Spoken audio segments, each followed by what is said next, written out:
खून से लथपथ हो गया पूरा गांव। सत्यप्रकाश दुबे का पूरा घर खून से लथपथ हो गया। जो जहां मिला उसकी वहां हत्या कर दी गई। अब प्रश्न यह उठता है कि इस पूरे हत्याकांड का दोषी कौन? समाज, पुलिस, कानून व्यवस्था, लोगों की लालच, जातिवाद, या फिर क्या वजह है कि आदमी, इंसान, जिसे जो जो अपने आप को इंसान कहता है, जो अपने आप को इस सृष्टि का सबसे सभ्य जीव मानता है, और जो कह सकते हैं कि जो जीवन क्रम है, जो जो जो श्रृंखला है जीवों की, उसमें सबसे सर्वश्रेष्ठ प्राणी का दावा करने वाला इंसान इतना जानवर कैसे हो जाता है अचानक? इतना हिंसक कैसे हो जाता है अचानक? तो प्रश्न गंभीर उठता है कि दोषी कौन? समाज दोषी, कानून दोषी, सरकारी महकमे दोषी, या दोषी कौन? ऐसी हत्याएं किसी सभ्य समाज में कतई शोभा नहीं देती हैं। और आजकल आप पाएंगे कि भारत ही नहीं वरन दुनिया के हर देश में ऐसी घटनाएं देखने और सुनने को मिल रही हैं।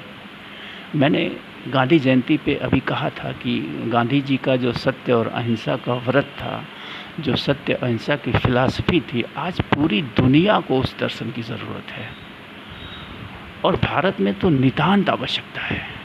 इसीलिए मैंने कहा था कि आज आवश्यकता गांधी के नाम पे कहते हैं कि दिखावा करने की नहीं, बल्कि गांधी की जो फिलॉसफी, जो दर्शन था, उसको स्वीकार करने की ज़रूरत है। इतनी हिंसक, इतना हिंसक, इतनी हिंसा एक व्यक्ति के मस्तिष्क में कैसे भर सकती है? खैर, ये फिलॉसफिकल बातें थोड़ी सी हैं, और मेरा वीडियो बनाने का मकसद है कि जानने की कोशिश करते हैं कि असल में क्या वजह रही होगी, दोषी कौन लोग रहे होंगे। जैसा कि समाचारों से पता चलता है कि इस विवाद को लेके अदालतों में, पुलिस में, सरकारी महकमों में बार बार प्रयास किया गया दोनों पक्षों द्वारा। और एक समाचार ये आ रहा है, एक मुख्यमंत्री पोर्टल है जिस पे दावा किया जाता है कि सारी समस्याओं का समाधान वहाँ मिलता है। और इस घटना के बारे में जो बातें सामने आ रही हैं, वो बातें ये कह रही हैं कि दर्जनों बार मुख्यमंत्री पोर्टल पर इस मामले को लेकर शिकायत करी गई, लेकिन समाधान नहीं हुआ।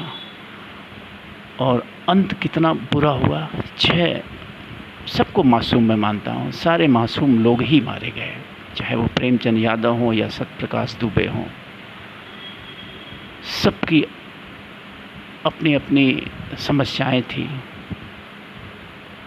लेकिन उन समस्याओं का समाधान जो जिम्मेदार अधिकारी कर्मचारी हैं वो नहीं कर पाए, और नतीजा जो है 6 हत्याओं में तब्दील हुआ। पूरा गांव जो है इस खूनी तांडव से थर्रा उठा, पूरा इलाका थर्रा उठा, पूरा प्रदेश थर्रा उठा। तो मैं जो अपनी विवेचना कर रहा हूँ, जो व्यक्तिगत अनुभवों से जिस तरह की चीज़ें मैंने देखी है, इस तरह की ढेर सारी घटनाओं के पीछे अगर आप देखेंगे कि अगर हमारी न्याय व्यवस्था चुस्त दुरुस्त होती, न्याय व्यवस्था में पुलिस भी आती है, सबसे प्रारंभिक पुलिस आती है, फिर राजस्व विभाग के कर्मचारी और अधिकारी आते हैं।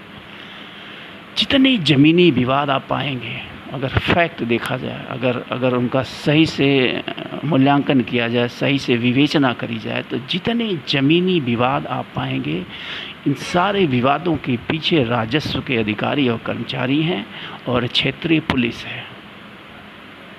तो इस घटना के पीछे भी जो मेरा जो कहना है, मेरा जो मानना है कि राजस्व के अधिकारी, कर्मचारी और पुलिस सबसे ज़्यादा जिम्मेदार हैं।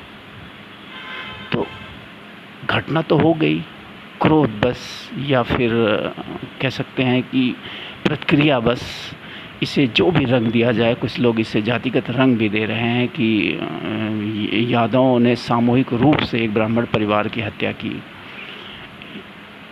आंशिक रूप से ऐसा हो सकता है, ऐसी मानसिकता हो सकती है, लेकिन कुल मिला के ये पूरा का पूरा संघर्ष जो है इन 2 विभागों की लापरवाही का दुष्परिणाम है। अगर समय रहते हमारे राजस्व के अधिकारी कर्मचारी, हमारे पुलिस के अधिकारी कर्मचारी इस मामले का निस्तारण करते, तो आज ये 6 लोग जीवित होते हैं, लेकिन ऐसा नहीं हुआ। मुख्यमंत्री पोर्टल पे बार बार शिकायतों का क्या अंजाम होता है। अगर कुछ लोग आप में से होंगे सुनने वाले और उन्होंने कभी शिकायत करी होगी तो वो जानते होंगे कि किस तरह से निस्तारण होता है सीएम पोर्टल पर। वही होता है जो कर्मचारी और अधिकारी यहाँ के चाहते हैं और लिखते हैं। आप लाख प्रयास करते रहिए, लाख आपत्ति करते रहिए, कोई नहीं सुनने वाला है। और एक दो बार आपकी आपत्ति सुनी जाएगी और फिर एक दिन सुबह सुबह फ़ोन आएगा कि आपके मामले का निस्तारण कर दिया गया है और उधर से फ़ोन बंद कर दिया जाएगा। यानी मान लिया जाएगा कि आपने एक्सेप्ट कर लिया कि आपके मसले का निस्तारण हो गया है। तो इस तरह से चलता है हमारा सीएम पोर्टल। तो कुल मिला के मेरा जो कहना है वो ये है कि घटना हो गई, दुबे जी का पूरा परिवार मारा गया। यादव बस्ती के जो 70 से 80 लोग हमलावर हैं, निश्चित रूप से उनके खिलाफ़ एफआईआर हुई है, उनकी खोजबीन हो रही है और सारे लोग सलाखों के पीछे जाएंगे और कह सकते हैं कि उनमें कई सारे होंगे जिनको उम्र कैद और फांसी तक की सज़ा हो सकती है। यानी सब कुछ बर्बाद हो गया, दोनों परिवारों का सब कुछ बर्बाद हो गया। दोषी कौन? दोषी इन दोनों परिवारों की थोड़ी सी लालच, थोड़ी सी ग्रीड, थोड़ा सा अहंकार, थोड़ा सा क्रोध। ये तो अपने दोषों की सज़ा पा चुके हैं। पंडित जी का पूरा परिवार ख़त्म हो गया और यादव जी एंड टीम जेलों के पीछे सलाखों में सड़ेगी दशकों तक। मुझे तो लगता है इस सामूहिक हत्याकांड में कुछ मुख्य आरोपियों को फांसी तक की सज़ा होगी और तमाम को आजीवन कारावास की सज़ा होगी। लेकिन क्या सिर्फ यही लोग दोषी हैं? ये जो घटनाक्रम में अप्रत्यक्ष रूप से दोषी हैं, इन लोगों पे कौन कार्रवाई करेगा? इन पे कार्रवाई की परंपरा हम कब शुरू करेंगे? एक निष्पक्ष विवेचना होनी चाहिए ऐसे मामलों में कि वो कौन अधिकारी कर्मचारी हैं जिनके चलते ऐसी घटनाएं प्राय होती जा रही हैं। उन अधिकारियों कर्मचारियों को भी हत्याकांड का दोषी ठहराया जाना चाहिए और उन्हें भी उतनी ही कठोर सज़ा मिलनी चाहिए। मैं तो कहूँगा उससे भी कठोर दंड उन अधिकारियों कर्मचारियों और पुलिस को दिया जाना चाहिए जिनके लापरवाही के चलते ऐसी घटना की नौबत आई जहाँ 6-6 लोगों को अपनी जान गंवानी पड़ी। ये परंपरा हमें विकसित करनी पड़ेगी। ये अधिकारी, राजस्व के अधिकारी, कर्मचारी, ये पुलिस इतनी निरंकुश हो गई है, इतनी व्यक्तिगत लाभ के लिए सीधा सीधा आरोप लगाया जाए तो पैसों के लिए ये अधिकारी, कर्मचारी, ये पुलिस, ये सब कुछ भी करने के लिए आमादा हैं। तो ऐसे मामलों में बड़ी विवेचना होनी चाहिए। विवेचना का दायरा बड़ा होना चाहिए कि आखिर ऐसी परिस्थितियां पैदा क्यों हुई। इन परिस्थितियों को पैदा करने वाले जो जिम्मेदार अधिकारी कर्मचारी हैं उन्हें भी उतनी ही कड़ी सज़ा मिलनी चाहिए।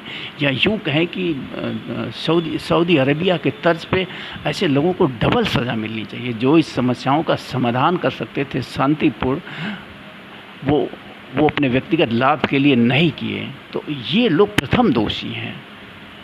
कैटेगरी 1 के दोषी अगर कोई हैं तो ये राजस्व के अधिकारी कर्मचारी होंगे और वो पुलिस वाले होंगे जिन्होंने समय रहते जो है उचित कार्रवाई नहीं करी और जिसका इतना गंभीर अंजाम हुआ कि महिलाओं से लेकर बच्चों तक की हत्या की गई।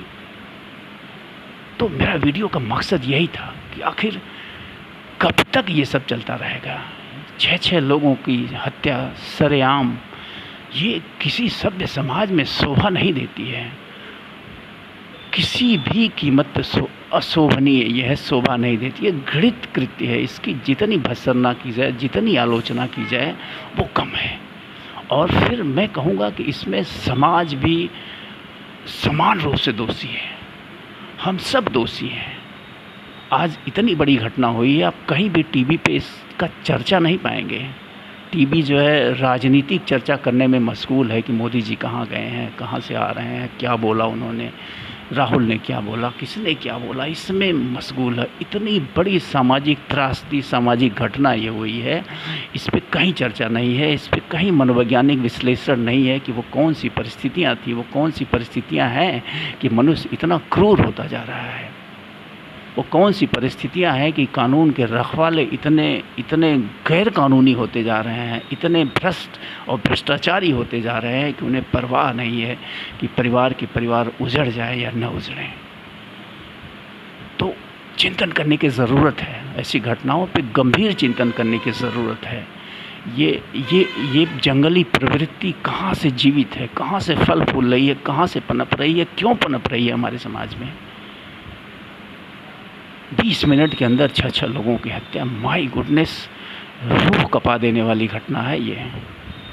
आप कल्पना करिए अगर आपके परिवार पे ऐसी घटना बीते। असहनीय है, पीड़ादायक है, हृदय विदारक है ये घटना।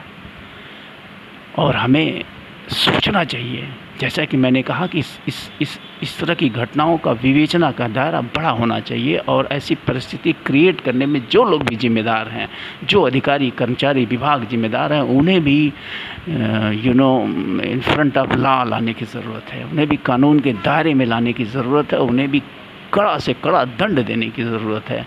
तब ऐसी घटनाओं पे अंकुश लगेगा आने वाले समय में। थैंक यू, सी यू, फिर मिलेंगे।